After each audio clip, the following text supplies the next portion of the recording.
Hey everyone, and welcome back to the YouTube channel. So I've been doing a different type of spring cleaning this year. We've mostly been working on old equipment around the farm and paint projects. So that leads me to the barn of cleaning out any old furniture projects that need to be worked on. So this Zinsser or Bins is what it used to be called. Bullseye 123 primer is by Rust-Oleum, and you know I love the Rust-Oleum satin white for painting furniture because it cleans nicely. It's great for dining room tables and things like that. I haven't fully decided yet what color I'm going to do this, but we have to get it cleaned, we have to get all the hardware stripped off of it, and we have to get it primed. So this is a very hard, like 1960s, 1970s end table or side table. Just look at that hardware. So I know a lot of people are updating furniture with new knobs and pulls and things like that, and that's a really good way to do an updated look. Now with this, it has one drawer with 4 false drawers on the front. So 4 knobs that aren't totally necessary. Sometimes it's really good to just fill these in with wood filler and paint over it and have one knob. The trouble is having one knob right in this little spot. It's going to have to project out quite far. And as you can see, that's recessed about a ½ an inch. So I'm deciding what I want to do about that. These old knobs are kind of neat. Bethany says, Mom, they look like a key.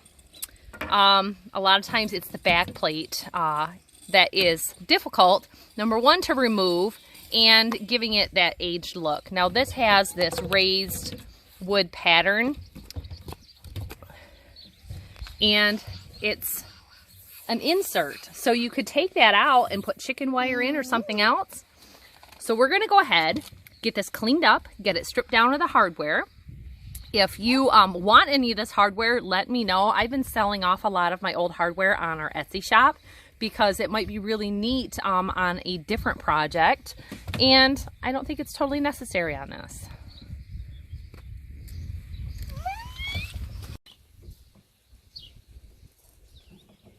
So I just use a small screwdriver and pry these off real carefully, save the nails. Hardware can be spray painted and then clear coated. That's a good way to do it if you are not in love with the color of it. This antique brass is pretty dated, but it's been making quite the comeback. So consider that. Copper was really popular for a short time, and it just never really seems to stick around very long. So that's how it's looking. I got a screw here that doesn't want to come out, so I'm going to have to take this one off and decide what to do about my hinges, because the stripped head is about nearly impossible to get off.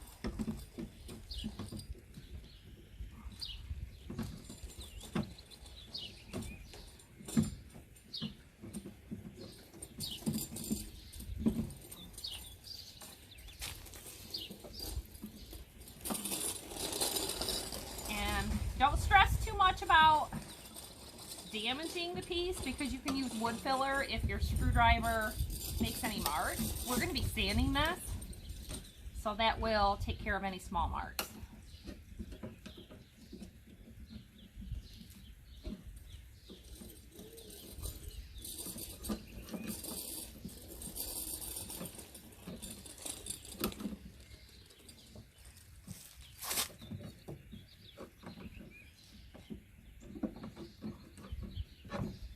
Now I do work slowly and patiently with the nails just so that I don't bend them, because they are a decor or decorator nail.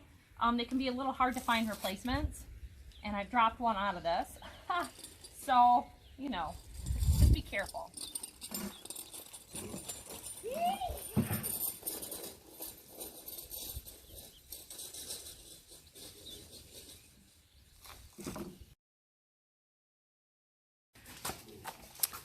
One thing that can help you with recycling any hardware from painted furniture, even a different project that I'm working on also, is fully painted hardware, and you want to get that off, is a bench grinder. So this is a real old bench grinder, and it's got a grinding wheel on it and a wire wheel. So if you don't have that, we have somewhere here. Lots and lots of attachments. So this is a wire wheel that you can put in your drill, and you can go over any of your hardware with that, and it'll clean it right up so that you don't have to spend any more money at all. And that's the name of the game in flipping any painted furniture, free stuff on the side of the road. Get as much profit for your time as you can without spending more.